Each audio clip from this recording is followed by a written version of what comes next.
Halo Bapak Ibu dan Saudara-saudari yang dikasihi Tuhan, hari ini kita berjumpa lagi, kita akan bersama-sama merenungkan firman Tuhan. Tetapi sebelumnya mari kita mempersiapkan hati kita memfokuskan diri kepada Tuhan dan kita mengawalinya dengan berdoa. Tuhan Allah kami yang sungguh baik, Tuhan yang berkuasa, Tuhan yang cinta kasih-Nya berlimpah di dalam kehidupan kami. Sungguh kami bersyukur untuk setiap anugerah yang Tuhan berikan di dalam kehidupan kami. Dalam suka maupun dalam duka, dalam sehat maupun dalam sakit, Tuhan berjalan bersama dengan kami. Jika sebentar kami akan bersama-sama merenungkan firman Tuhan, kiranya Tuhan membuka pikiran dan hati kami, supaya dengan keterbatasan kami yang dituntun oleh Roh Tuhan, kami dapat bersama-sama memahami firman Tuhan, dan melalui pertolongan Roh Kudus saja kami dapat melaksanakannya di dalam kehidupan kami sehari-hari. Terima kasih ya Tuhan, di dalam nama Tuhan Yesus kami berdoa. Haleluya, amin. Pembacaan firman Tuhan pada hari ini sebenarnya sama dengan pembacaan firman Tuhan pada April tanggal 29 kalau tidak salah. Jadi kalau Bapak Ibu yang rutin mengikuti, bacaannya sama, memang karena ternyata jadwalnya bacaan harian sama, tapi kita akan melihatnya dari sudut pandang yang lain. Bacaannya dari Keluaran 24 ayat yang pertama hingga ayat yang ke-9. Tetapi secara khusus mari kita baca dari ayat yang ketiga hingga ayat yang ke-8 saja. Yang begini firman Tuhan. Lalu datanglah Musa dan memberitahukan kepada bangsa itu segala firman Tuhan dan segala peraturan itu. Maka seluruh bangsa itu menjawab serentak, segala firman yang telah diucapkan Tuhan akan kami lakukan. Lalu Musa menuliskan segala firman Tuhan itu. Keesokan harinya pagi-pagi didirikannya lah mezbah di kaki gunung itu dengan 12 tugu sesuai dengan ke-12 suku Israel. Kemudian disuruhnyalah orang-orang muda dari bangsa Israel, maka mereka mempersembahkan korban bakaran dan menyembelih lembu-lembu jantan sebagai korban keselamatan kepada Tuhan. Sesudah itu Musa mengambil sebagian dari darah itu, lalu ditaruhnya ke dalam pasu, sebagian lagi dari darah itu disiramkannya pada mezbah itu. Diambilnyalah kitab perjanjian itu, lalu dibacakannya dengan didengar oleh bangsa itu, dan mereka berkata, segala firman Tuhan akan kami lakukan dan akan kami dengarkan. Kemudian Musa mengambil darah itu dan menyiramkannya pada bangsa itu serta berkata, inilah darah perjanjian yang diadakan Tuhan dengan kamu berdasarkan segala firman ini.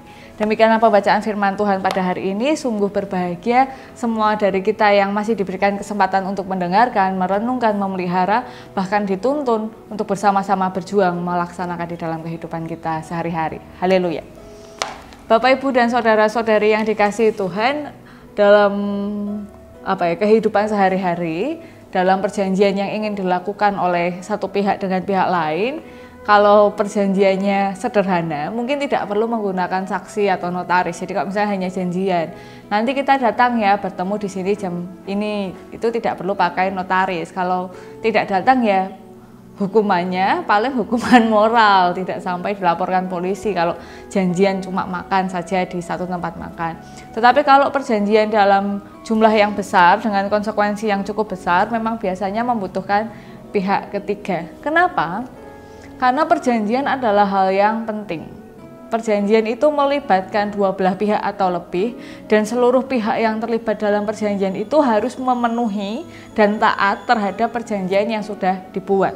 Maka dari itu seharusnya perjanjian dibuat secara sadar dan atas persetujuan pihak-pihak yang mau berjanji. Jadi tidak baik kalau perjanjian itu, misalnya saya mau membuat perjanjian dengan Bapak Ibu, lalu saya menulis perjanjiannya, saya tanda tangan sendiri, Bapak Ibu tidak usah baca, percaya saja, ikuti saja perjanjiannya. Maka Bapak Ibu bisa saya tipu, padahal seharusnya perjanjian itu atas persetujuan pihak-pihak yang akan berjanji, karena akan ditaati bersama, dipenuhi bersama-sama, tidak boleh hanya satu pihak.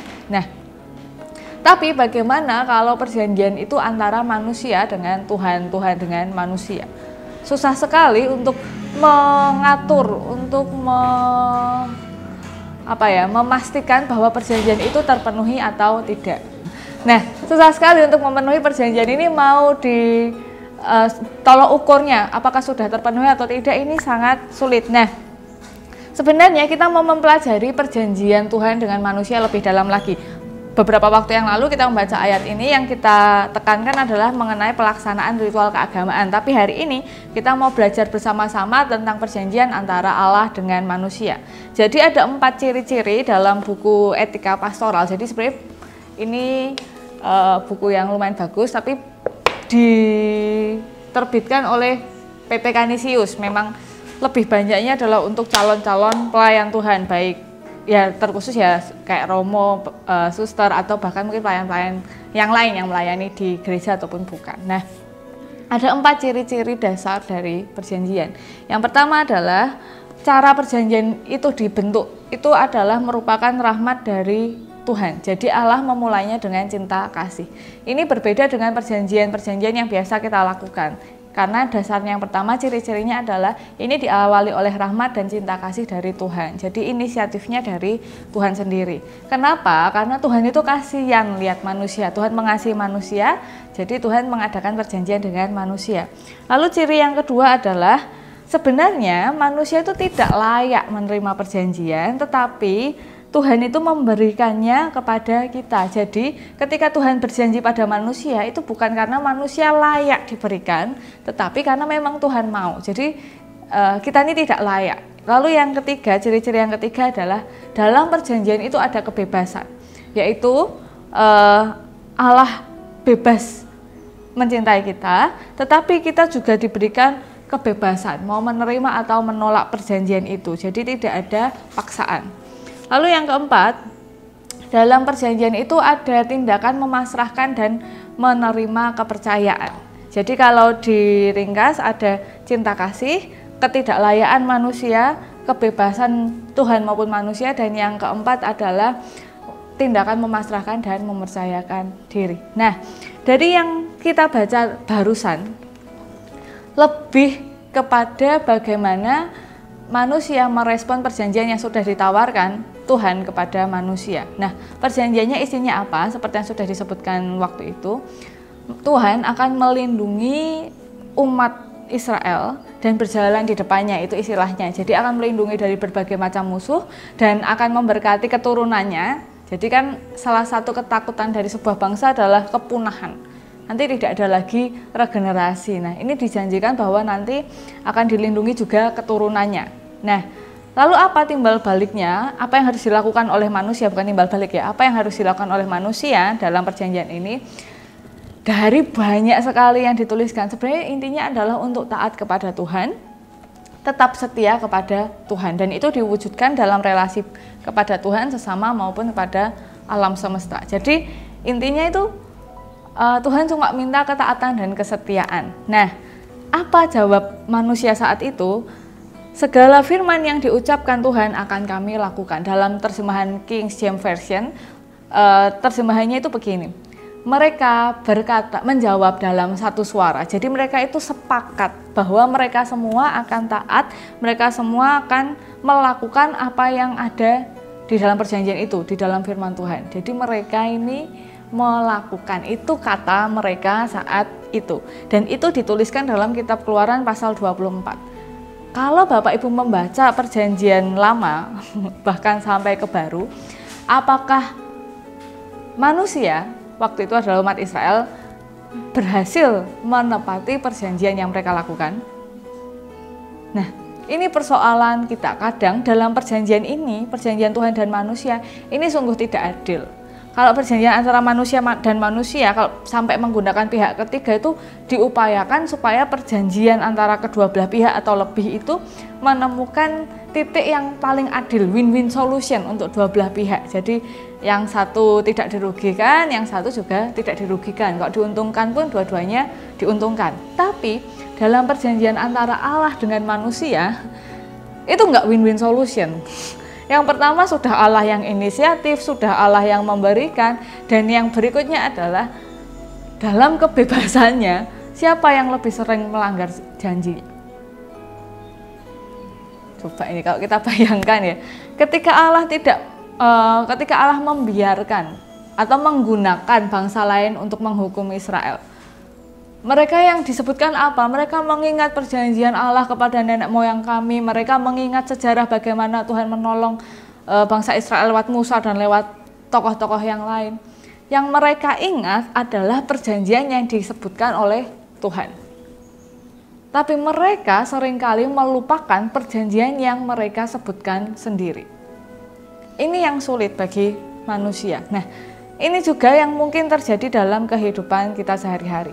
Percaya atau tidak, ingat atau tidak, ketika Bapak Ibu memutuskan, bukan dipaksa ya, memutuskan untuk dibaptis, baptis CD, untuk di CD ya, kalau baptis kan mungkin baptis anak bisa ya, di CD, itu kan harusnya atas keputusan dan kesadaran sendiri. Lalu ditanyakan oleh pelayan Tuhan, apakah Bapak Ibu dengan sungguh-sungguh, apakah dengan segenap hati dan lain-lain, lalu jawabannya adalah ya dengan segenap hati.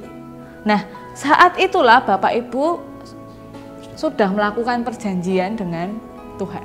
Walaupun memang tidak disiram darah seperti yang kita baca tadi, yang memberikan persembahan, disiram darah dan lain-lain. Tapi itulah saat kita berjanji untuk terlibat dalam perjanjian antara manusia dengan Tuhan.